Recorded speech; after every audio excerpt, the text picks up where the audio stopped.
Welcome sa DRS 2.0. Fresh at nagbabagang happenings ba ang hanap mo? Mga padabarkads man yan o mga trending topics? Pwes, sagutin natin yan.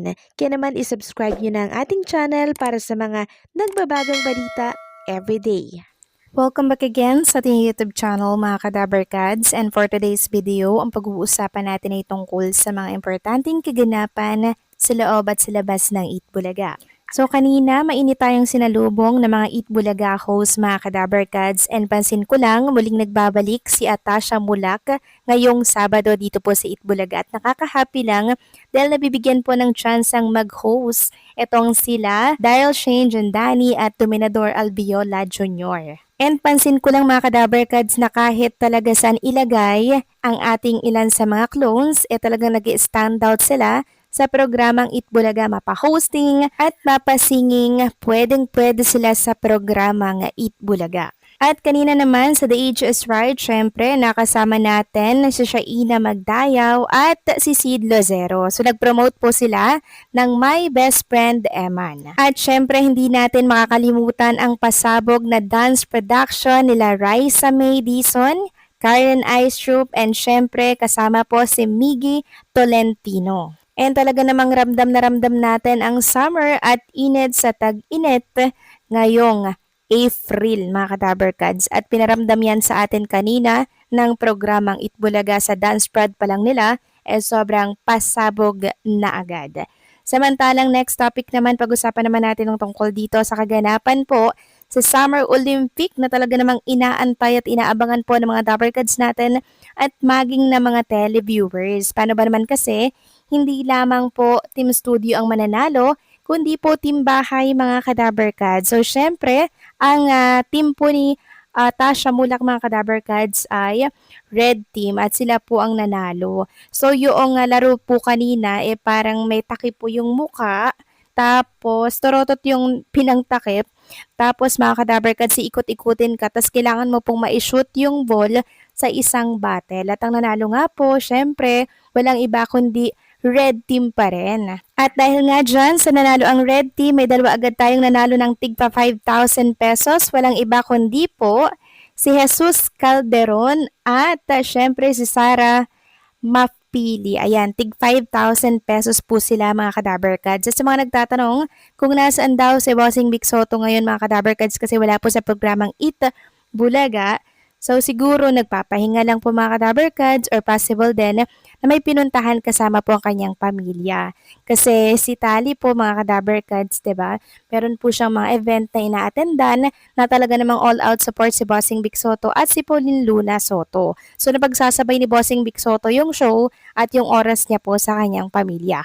Samantalang next topic naman, update lang tayo kay Ruel Carino mga Kadabarkads. Sa mga nagtatanong at naghihingi po ng update sa kanya, okay na po siya mga Kadabarkads, at katunayan po niyan isang fans club po ang nag-share ng kanyang video statement na kung saan nagpapasalamat nga po si Ruel Carino sa financial na tinutulong po ng mga fans club na talaga naman pong nagtutulong-tulong para po maibigay na tulong kay Ruel Carino. Lubos po ang kanyang pasasalamat kasi talagang ramdam na ramdam po ni Ruel daw yung pagmamahal at pagsuporta po ninyo, lalo na nang nalaman po natin daw na meron siyang karamdaman at tumaan po nga sa operasyon. So nagpapasalamat dyan si Ruel Carino at sabi niya nga pagkaya niya na daw, ibabalik na agad siya sa programang Itbulaga dahil parang hindi siya kontento pag sa bahay lang po siya. Gusto niya nakakapagpasaya daw siya ng mga Dabarkads natin.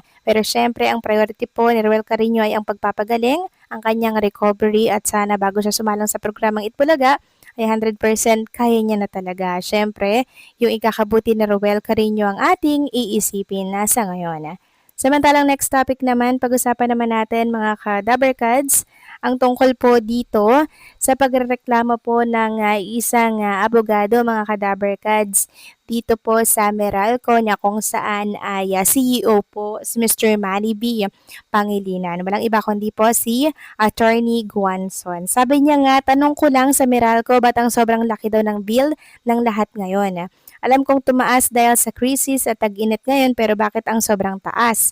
Basta-basta pa kayo nagpuputol ng tanghaling tapat, alam nyo sobrang init ngayon.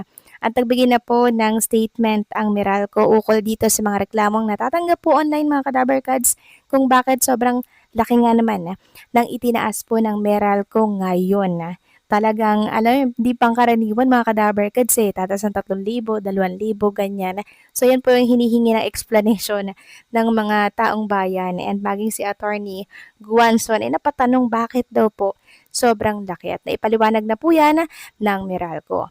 Samantalang next topic naman, pag-usapan naman natin mga Kadabarkads ang tungkol dito sa reklamo ng ilang netizen sa nangyari po dito sa isa po sa mga segment ng Itbulaga. So meron kasing sinabing statement doon si Boss Joey De Leon at syempre nareklamo si Boss Joey De Leon ng ilang mga netizen. Sabi nga dito, Joey tinilakan dahil sa biro.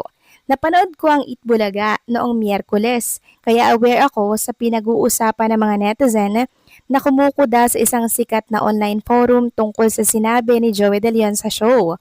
Inalamahan ngayon ng mga atribidang cyber citizen ang viral splice video na galing sa segment ng EV na Age is Right, kung saan binanggit ni Henyo Master Joey ang salitang, ayan po mga Kadabarkads, hindi ko na lamang po babanggitin.